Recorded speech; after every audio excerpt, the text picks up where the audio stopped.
Buongiorno, ben arrivati, grazie buongiorno. mille.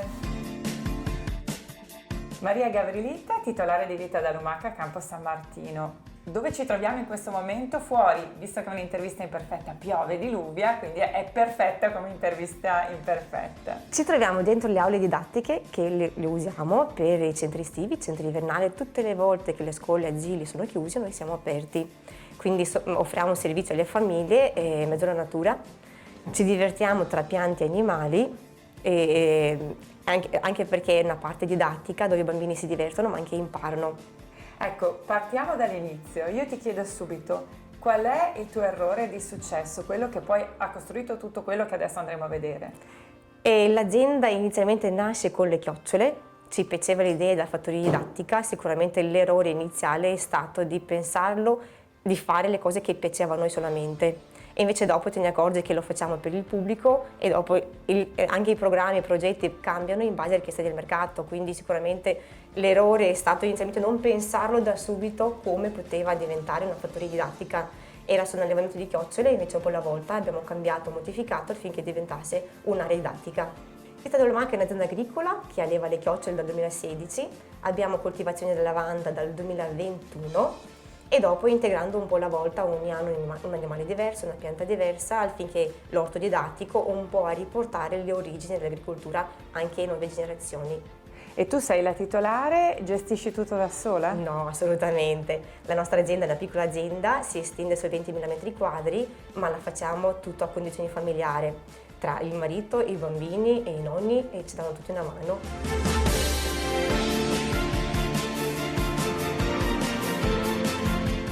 Eccole Ci sono qua. varie taglie, dal più grande alla più piccola. Sono occhietti, nasetto e la bocca in mezzo.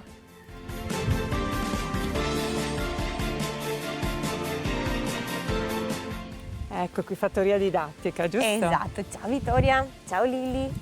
Qui sono gli animaletti della fattoria, qui abbiamo la Vittoria, quindi le asinelle, la madre e figlia, le caprette che sono nate 2 mesi fa. Tra l'altro anche là è un mondo curioso degli animali perché 2 sorelle di capre hanno fatto il cucciolo lo stesso giorno, una mattina e una pomeriggio.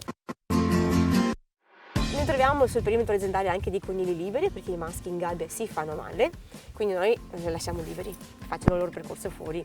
Ci piace il benessere animale. Qua, andiamo. Senti a sputarmi tutta. Vieni, dai, su!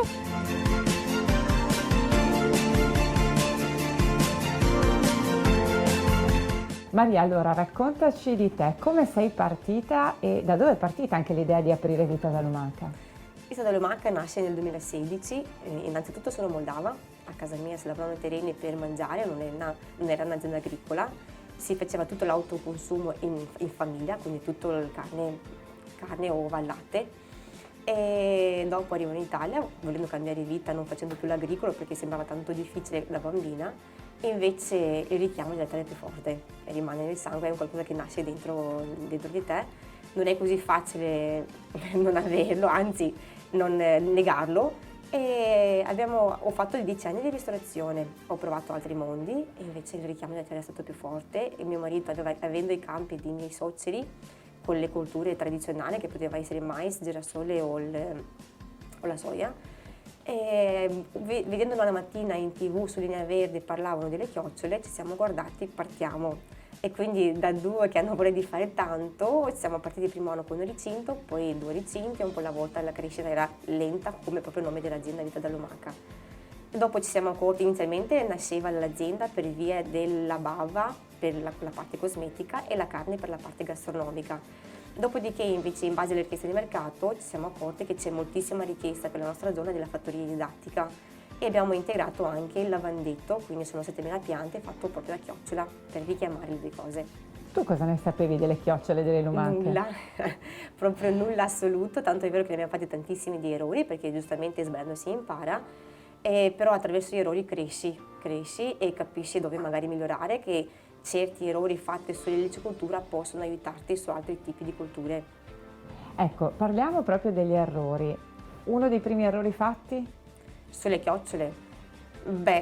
Sicuramente la quantità di chiocciole messe sul recinto inizialmente e poi anche sicuramente il fatto di fare un corso corso e corso, e la parte teorica, pratica, proprio non combacia con la teoria, ma anche per la zona che magari si trova, per il clima che potrebbe essere diverso da quello che possa essere dove ti insegnano a fare l'agricoltura. E il primo errore le abbiamo fatte magari tantissime per via del freddo e di temperature basse, non avendoli coperti il primo anno. Dopo l'errore imparato al volo, l'anno dopo da lì in poi non è più successo nulla, anzi. Cosa sono per te le chiocciole? Le chiocciole è un animale piccolo, un esserino piccolino, molto lento, ma abbiamo molto da imparare da loro, ma anche il momento di accoppiamento è fantastico, hanno questi testini che fanno dei balli finché si attaccano. E quindi stai là a guardarle, affascinandoti quel mondo là, ma anche le curiosità di quello che mangiano, come mangiano, questi dentini, insomma, sono cose che se non le avessi non riuscirei a capire, non riuscirei a vederle, non le saprei che esistono. Tanto è vero che moltissime scuole ci chiamano per fare la parte didattica sulle scuole.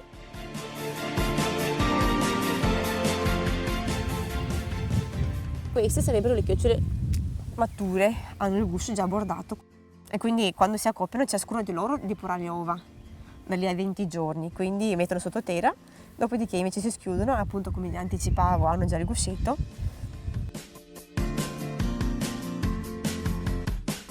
C'è mai stato un momento in cui hai detto chi me l'ha fatto fare, sì, forse dovrei mollare tutto? Certo, penso che tutti in agricoltura può capitare, ma anche perché appunto il mondo agricolo è un mondo all'aperto, dove non puoi controllare nulla e il tempo, come anche oggi, fa da testa sua, piove, caldo, piuttosto che le tempeste che purtroppo ne abbiamo avute anche a che fare qualche anno fa. È un mondo che è a sé e bisogna anche imparare a prendere quello che arriva. Di conseguenza tante volte capita, più di qualche volta è capitata, lavorare tanto, perdere tutto solo in giro di 5 minuti, quindi quella volta lì mi sono chiesta come lo può fare, però dopo, il giorno dopo riparti, anche perché è un mondo molto dinamico, il mondo agricolo, ogni giorno si fanno cose diverse, tra tagliare l'erba, dare da mangiare, piuttosto che è un continuo. Ecco, tu sei veloce. Sì. Pure troppo, dici? Ma ho sbagliato il nome dell'azienda forse, anche se nasce comunque il nome dell'azienda, l'ho avuto l'idea mia nostra figlia, all'epoca aveva 4 anni. Tu sei donna, straniera e mamma perché sei arrivata a 3 figli? Sì. E che cosa significa tutto questo per un'imprenditrice e per una donna?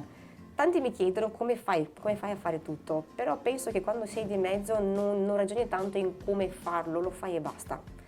Tu mi hai raccontato prima, dietro le quinte, diciamo, di un altro errore che ti ha portato a un successo, quello della lavanda. Certo. Quando abbiamo messo giù la lavanda nel 2021, quando l'abbiamo impiantata, la piantina era piccolina, quindi ignari a cosa andavamo incontro, perché anche là, come le chiocciole, è un mondo sconosciuto, l'abbiamo capito, l'abbiamo imparato mano a mano che la si faceva, e ci ha prevalso la parte dell'infestante, perché noi in azienda, ma su tutto quello che stiamo facendo, che piante e animali, non usiamo nessun tipo di fitosanitari, quindi tutto a mano, lavoro a mano, oppure meccanico con quei attrezzi. E la parte centrale del lavandetto l'abbiamo persa per via appunto di siccità, che il 2021 era l'anno più siccitoso, ma anche per il fatto che non siamo riusciti a starci dietro all'erbacea, all'infestante. Non tutto il male viene per nocere, bisogna guardare sempre anche il lato del bicchiere mezzo pieno. Le parti centrali dove la lavanda è mancata si sono create proprio in autonomia dei buchi da 4, da 2, da 10, da 10, da 12 persone, in modo che proprio delle squadre, famiglie o anche coppie possono usufruire dello spazio per fare cena sacra in campo di lavanda quando la lavanda è in fiore, quindi parliamo di metà giugno a metà agosto. Quindi da un errore ad un'opportunità? Sì, basta, l'importante è vedere anche il lato bello delle cose che capitano, a volte magari inizialmente la vede come una cosa brutta oppure una sconfitta, invece dopo se riesce a ragionare. Allora Maria, qui siamo nell'ultima arrivata più o meno? Esatto, la lavanda è l'ultima delle piantagioni, insomma degli articoli che sono arrivati in azienda. La lavanda nasce nel 2021, l'idea era, qui siamo proprio la parte centrale dove è fatta a forma di chiocciola per legare le due cose, quindi una parte abbiamo le chiocciole, qui invece la lavanda, contornata poi con l'erbe officinali, tra cui menta, melissa, e le parti laterali con 100 piante di rose, ma rose non a caso, rose antiche che mantengono l'origine, il profumo, il gusto, perché sono anche edibili, che dopo si possono usare per l'aspetto gastronomico, che possa essere guarnizioni delle torte piuttosto che le tisane.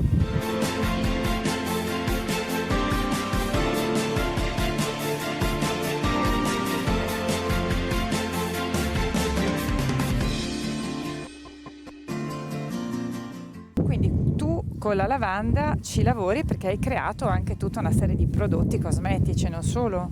L'olio di lavanda lo facciamo in autonomia, quindi la distillazione dell'olio di lavanda, idrolatto di lavanda, quindi vari articoli che la lavanda ci può dare, e dopo soprattutto tantissimi eventi in azienda, tra compleanni appunto anche qui, ma anche le squadre di genitori che finiscono la festa di fine anno con i bambini, ma perché proprio lo spazio lo richiama, al di là della lavanda che è rilassante come pianta, lo spazio è proprio in mezzo alla natura, in mezzo al verde, dove non ci sono pericoli per i bambini in quanto macchine che possono passare, e i genitori si rilassano e i bambini si divertono.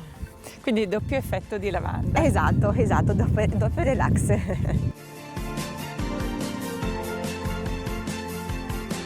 Ti vengono in mente altri errori o imperfezioni proprie di Maria? Però sì, il fatto che parli veloce sì, è un'imperfezione che me la porterò avanti per sempre, ma di errori sicuramente ne facciamo ogni giorno, degli errori, magari può essere appunto la parte alimentazione delle chiocciole inizialmente, anche là era un errore per i quantitativi di cibo, perché spesso si pensa che quello che si tiene all'interno sia quello il cibo, invece no.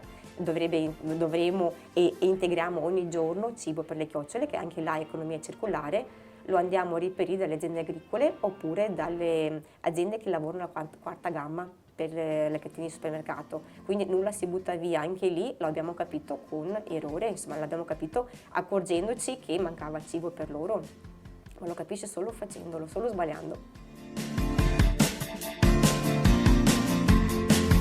Qui invece siamo sull'area Zafferano. La cosa curiosa di questo posto è che fa tutto in autonomia. Lo zafferano sta sottoterra per 3 anni, nell'autunno mi dà il fiore, in primavera invece lavora sul bulbo, quindi va a moltiplicarsi sotto. Sopra va a essiccarsi, però in autonomia, dato che in autunno mettiamo la pacciamatura per aiutarci a avere il fiore bello pulito anche quando piove, mettiamo giù la paglia. La paglia ci dà il grano, che ad oggi a livello didattico i bambini non tutti hanno la possibilità di vedere i campi di grano. Quindi spieghiamo che qui invece c'è la spiga di grano, dove dopo diventerà farina per i nostri amati biscottini oppure il pane. Queste vasche invece sopraelevate? Qui siamo all'orto didattico, il perché lavoriamo in costituzione delle piante, perché le piante tra di loro, come gli esseri umani, sono quelli che si amano, quelli che si odiano, non tutti vanno d'accordo.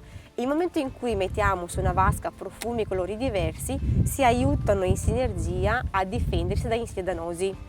Vuol dire che mi arriva l'insetto, come in caso anche di cimici, si trovano profumi e colori diversi e dopo non capiscono dove devono attaccare e poi scampano. E qui cosa c'è? Qui abbiamo i piselli, le carote che stanno per nascere, poi abbiamo un pomodoro, un peperone, una melanzana sempre miscuglio. C'è anche un tocco femminile anche all'interno dell'azienda agricola tua, ma in realtà anche appunto all'interno dell'associazione di categoria. Certo, faccio parte orgogliosamente della Coldiretti, di un'impresa a livello provinciale, e noi lavoriamo molto con le scuole in quanto il progetto Ti insegno, mi insegni, per elementari ma anche per il secondo grado, e soprattutto la fattoria della tenerezza, perché si vanno a creare nelle nostre fattorie anche delle aree piuttosto che delle possibilità per le donne che hanno subito violenza di trovare una strada, di trovare un impiego piuttosto un alloggio.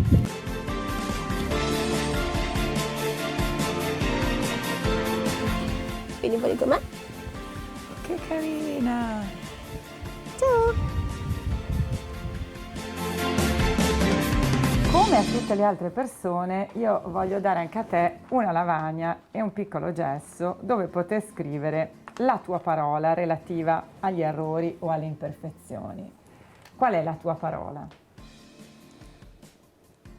Lentezza può essere? Sì, assolutamente.